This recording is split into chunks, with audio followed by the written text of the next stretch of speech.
benefit of everybody, and you can pass these along to your other club members. This is an advanced club, and we do have roundtable evaluations. However, I went to bed after our last club meeting, and all of a sudden, it came to me in a dream, and I woke up suddenly, and I couldn't sleep. And I was up for quite a few hours in the dark, trying to think of something in my head here, and I figured it out. A lot of times in Toastmasters, whether you're new or seasoned, and you have trouble, a lot of Toastmasters I find have trouble with one area, and that is they have trouble with giving an effective evaluation. Especially in this club, we have several DTMs, a couple of whom are past district governors, which would be, it's almost Joe Lorcella, she's still the current district governor. You have Linnea Millette, and you have Carolyn Cousins-Goldman, and then Circe is the DTM. And then most of the rest of us, with the exception of Joyce and Barbara and Bill, all area or division governors, or have been. How are you supposed to do an effective evaluation to these people? Now, you have to put aside the fact that you guys are friends, and you have this friendship that you built. For example, I love Barbara. We have a love of football, not just Toastmasters football. We discuss things, it's almost draft time, and we kick around ideas and so forth. And she's one of my few friends I can say that is a football lover and a Toastmaster. Great combination.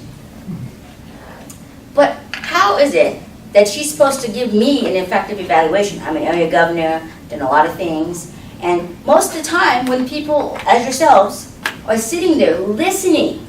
By the way, Madame Timer, this is 4 to 6 minutes. Oh. I forgot to mention that at the beginning. Yeah. Normally these are 2 to 3 minutes. Okay, we're cool. So, We're cool. Thank you. you all seem to have a rough time. So do other members. Heck, in my club, I got Tamla Takahashi, Dan Oaks, who's competed at many levels, and he's our club president. How are you supposed to give an effective evaluation to them? They're seasoned speakers. They know what to do. Or, here's a good one.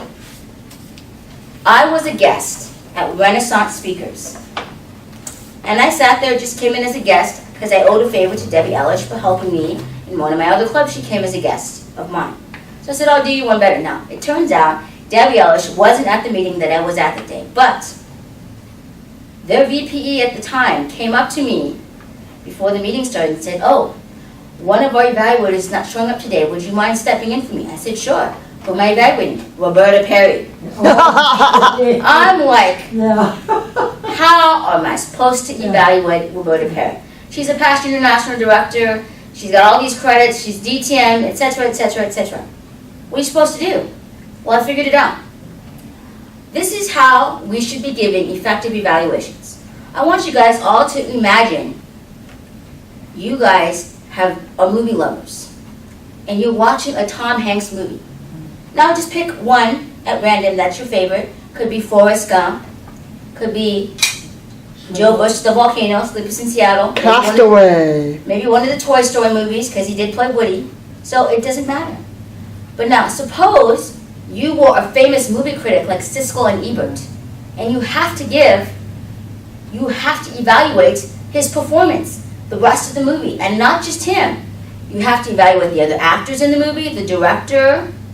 How was the photography, the soundtrack? There's a lot that goes in to critiquing a movie. And it's not just a thumbs up, thumbs down, or half and half.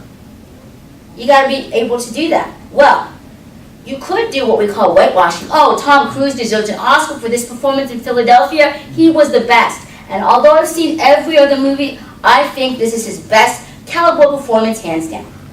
You could do that. But what if you did that? Imagine if you were Siskel and Ebert and you did that at every movie. That famous TV show they had, where they had to do a thumbs up and thumbs down for movies. What if every movie they criticized was all a thumbs up? Every review they did in the newspaper was all nothing but great reviews. And none of the movies they saw sucked or were horrible. Of course, everybody would go see it, but then people would have their own opinions. Why was that a good movie? What are they talking about? Well, the same thing holds true when you're up here and when you have to give a speech. The main thing to do is you got to sit and listen. You have to put aside the fact that you guys are friends, the fact that they have a lot of credentials in Toastmasters. Imagine trying to evaluate Lance Miller, okay? World champion of public speaking, but you have to evaluate him. That could be nerve-wracking, but if you put that aside and pretend like he's just a regular Joe and follow the format that is provided with you, the evaluation format in the back of the manual that they're working from. Talk to the person ahead of time. It makes it easier.